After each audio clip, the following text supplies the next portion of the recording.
High, म राम लामा अनि म यस भिडियोमा तपाईहरुलाई म जोटेरो इन्स्टल कसरी गर्ने भन्ने सिकाउने छु र सबभन्दा पहिला जोटेरो के हो भनेर हामीले बुझ्नुपर्छ र जोटेरो चाहिँ हामीले कुनै पनि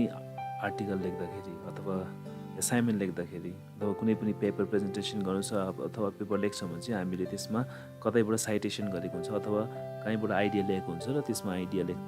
ल्याउँदाखेरि हामीले फुटनोट लाउने गर्छौँ अथवा एन्ड नोट लाउँछौँ र अन्तमा बिब्लियोग्राफी बनाउँछौँ। त्यसको लागि चाहिँ जोटेरो एकदमै सजिलो हुन्छ। त्यसले चाहिँ यो चाहिँ म्यानेजमेन्ट सफ्टवेयर हो, यो रेफरेन्स म्यानेजमेन्ट सफ्टवेयर जसमा चाहिँ हामीले आफ्नो किताबहरू रिसोर्सेसहरू त्यहाँ राख्नु सक्छ। किताब भन्दाखेरि त्यसको बिब्लियोग्राफी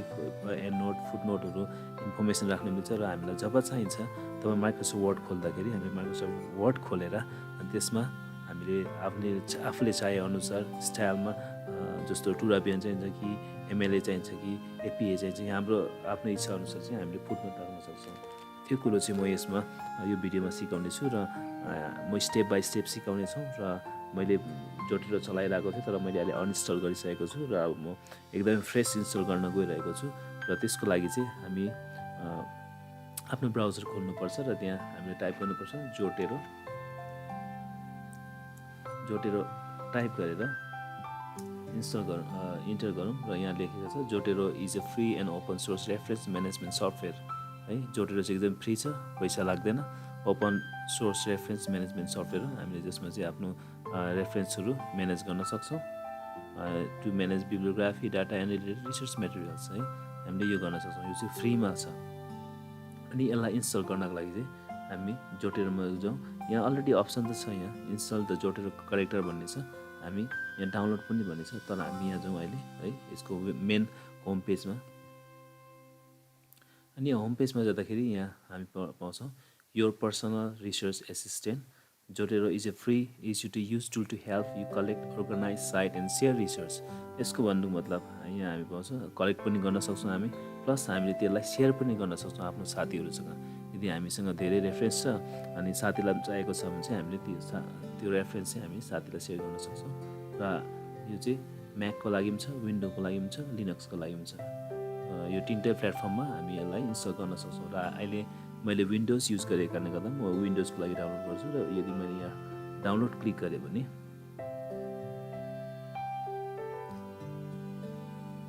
ओके रिडाइरेक्ट भयो। मेरो नेट अलिक स्लो छ अनि मलाई लाग्छ तपाईँहरूको नेट फास्ट छ होला र यो डाउनलोड एकदमै छिटो हुन्छ। एकछिन पर्खिनु पर्यो। अनि अर्को कुरो यो लोड हुँदा मलाई भन्न मन लाग्यो तपाईँहरूले चाहिँ आफ्नो एकाउन्ट बनाउनुपर्छ जोटेरोमा र जोटेरोमा एकाउन्ट बनाउनु एकदमै सजिलो छ र यो प्रोसेस हुँदै जाओस्। म हाम्रो एकाउन्टको लागि म गर्नेछु, त्यसको लागि नै जोटेरो टाइप गरौँ अनि इन्टर अनि यहाँ क्लिक गरौँ। यहाँ मेरो लोड भइसकेको छ र अहिले हामीलाई जोटेरो फर्स्ट चाहिँ हामीलाई के को लागि चाहिएको, विन्डोजको लागि चाहिएको। मेरो विन्डोज 10 हो अनि मलाई विन्डोजको लागि चाहिएको कारणले गर्दाखेरि म विन्डोजको जोटेरो सफ्टवेयर डाउनलोड गर्छु। अनि यसलाई यो डाउनलोड अप्सनमा क्लिक गरौँ। यहाँ डाउनलोड हुन्छ, तपाईँले देख्न सक्नुहुन्छ यो 40 MB को छ। अनि मैले भन्दै थिएँ तपाईँको एकाउन्ट बनाउनु पर्ने हुन्छ र एकाउन्ट बनाउनुको लागि चाहिँ तपाईँले लगइनलाई क्लिक गर्नुपर्छ। लगइनलाई मेरो अलरेडी एकाउन्ट बनाइसकेको छ। तपाईँले यदि एकाउन्ट छैन भने तपाईँले के गर्न सक्नुहुन्छ, यहाँ रेजिस्टर फर फ्री एकाउन्ट गर्न सक्नुहुन्छ है। यहाँ तपाईँले के गर्नु पऱ्यो, युजर नेम राख्नु पऱ्यो। युजर नेम जस्तो तपाईँले जे पनि राख्दा हुन्छ, अब तपाईँलाई मन परे अनुसार आफ्नो इच्छामा राख्दा हुन्छ। तपाईँको इमेल आइडी चाहिन्छ यहाँ, अनि इमेल आइडी फेरि कन्फर्म गरेर अनि पासवर्ड भेरिफाई गरिसकेपछि तपाईँको इमेलमा भेरिफिकेसनको लागि इमेल आउँछ अनि क्लिक गरिसकेपछि चाहिँ तपाईँको एकाउन्ट तयार हुन्छ। र एकाउन्ट किन बनाउनु पर्छ भन्ने एकदमै मुख्य कुरो चाहिँ तपाईँको साइटेसन तपाईँले यदि कलेक्ट गरेको छ भने अनलाइन सिन्क्रोनाइज अनलाइन गरेर साथीहरूलाई बाँड्नु चाहनुहुन्छ भने तपाईँको अनलाइनमा राख्नुको लागि चाहिँ तपाईँको रेजिस्ट्रेसन चाहिँ हुनु एकदमै इम्पोर्टेन्ट छ। You must register your email ID है। तपाईँले त्यो बुझ्नुपर्ने हुन्छ र मेरो यहाँ डाउनलोड भइरहेको छ। तपाईँले यहाँ आफ्नो गर्नु सक्नुहुन्छ र म अहिले मेरो यहाँ अलरेडी भएको कारणले गर्दा म मेरो लगइन गरेर तपाईँलाई देखाउनेछु। Login to Zotero.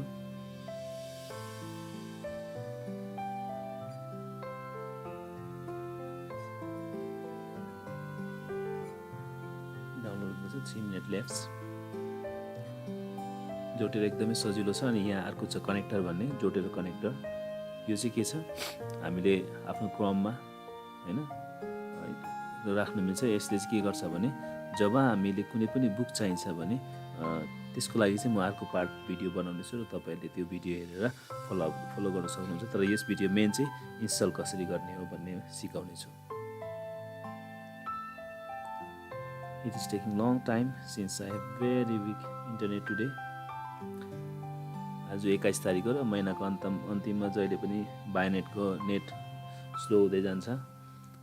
महिनाको पहिलो विकमा एकदमै फास्ट हुन्छ अनि त्यसपछि स्लो हुँदै जान्छ म चाहिँ बायोनेटको युज गर्छु म बायोनेटको एडभर्टाइज गर्न खोजेको त हैन तर पनि बायोनेट चलाउनु राम्रो छ तर some time we have problem लोडै भएको छैन मेरो पेज अनि अर्को कुरो मैले यो नेट चाहिँ सेयर गरेको छु धेरैजनाले युज गरेको छ अनि त्यसले गर्दा पनि स्लो भएको सेयर भइरहेछ यो मेरो नेटवर्क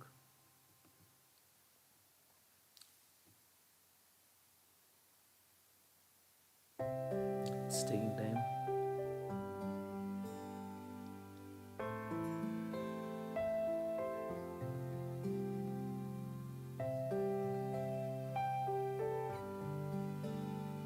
अनि यहाँ तपाईले देख्नुहुन्छ होला अपग्रेड स्टोरेज भनेको छ यो अपग्रेड स्टोरेज भनेको चाहिँ हामीलाई सायद अब हाम्रो रेफरेन्सेस धेरै हुन सक्छ धेरै राख्नु मन लाग्ला अनि त्यतिखेर चाहिँ अपग्रेड गर्नुपर्छ र यतिखेर चाहिँ पैसा लाग्छ नभए यो फ्रीमा हो तर जब हामी सायद यसको लिमिटेसन 2GB होला 2GB भन्दा धेरै बनाउन कोसिस गर्यौं चाहिँ हामीले यसलाई अपग्रेड गर्दा पैसा लाग्छ or it is completely free if you don't want to upgrade our storage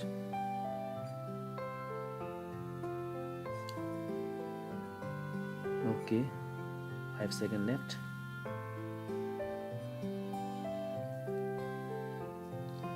ल मेरो अब डाउनलोड भइसक्यो यहाँ अनि यो डाउनलोड भएको exe फाइल चाहिँ हाम्रो डाउनलोड फोल्डरमा आउँछ र म डाउनलोड फोल्डरमा जान्न जस्ट म यसलाई नै क्लिक गर्छु यसलाई त्यो डाउनलोडेड फोल्डरलाई तपाईले क्लिक गर्नुस् अथवा some time you may miss अनि यसलाई क्लिक गरेर सो इन फोल्डर गरे पनि तपाईको डाउनलोड फोल्डरमा आउँछ एकताल देखाइदिहालौँ यो चाहिँ हाम्रो डाउनलोड फोल्डरमा छ है क्लिक गरे पनि अब यहाँ मेरो धेरै डाउनलोड भएको कारणले गर्दाखेरि खोज्नु पर्ने हुन्छ यहाँ जोटेर आएको छ अनि यसलाई डबल क्लिक गरिदिनु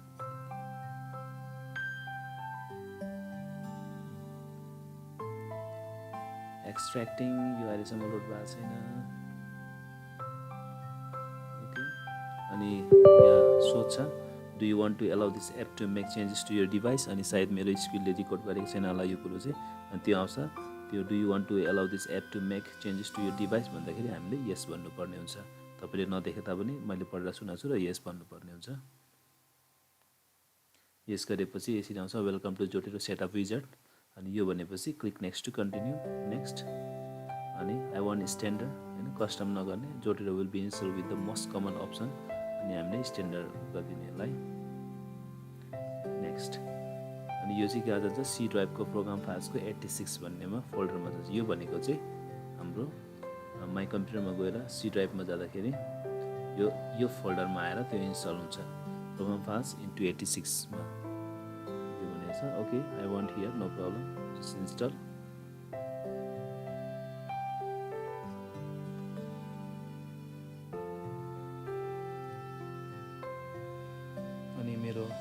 जोटेरो इन्स्टल भइसकेको छ यहाँ देख्न सक्नुहुन्छ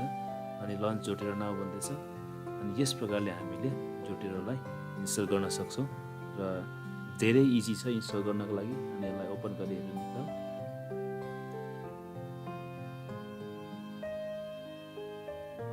यहाँ वेलकम टु जोटेरो भनेको छ view the quick start guide to learn how to begin building your library and be sure to install a Zotero connector so you can add item to Zotero as you browse the web यहाँ के भन्छ यो Zotero connector install गर्नु भनिरहेछ यसले चाहिँ के गर्छ हामीले वेबमा किताब खोज्यौं त्यहाँ डाइरेक्टली हामीले आफ्नो कलेक्सनमा भनौं लाइब्रेरीमा चाहिँ त्यसको रेफरेन्स हाल्न सक्छ र त्यो चाहिँ कुरो म तपाईलाई फेरि भन्ने छु पछि अनि यहाँ सिन्क्रोनाइजेसन अनि यो चाहिँ के हो सिन्क्रोनाइज भनेको चाहिँ ओगी हामीले अकाउन्ट बनाउनु भनेको थिए नि ब्राउजरमा मैले अनि यहाँ मैले अकाउन्ट बनाएर लगइन गर्दैछु अलिक स्लो भएकोले गर्दाखेरि लगइन भइसकेको छैन तर यो अकाउन्ट बनाइसकेको छ भने चाहिँ तपाईले सिन्क्रोनाइज गर्न मिल्छ र यो सिन्क्रोनाइजको प्रोसेस पनि म अर्को पार्टमा सिकाउने छु र तपाईँलाई यदि कुनै पनि कन्फ्युजन छ भने इन्स्टलेसन गर्दाखेरि प्लिज कमेन्ट गर्न सक्नुहुन्छ अनि म फेरि त्यो इन्स्टलेसन प्रब्लम आयो भने म तपाईँलाई सल्भ गरिदिनेछु। हुन्छ, धन्यवाद।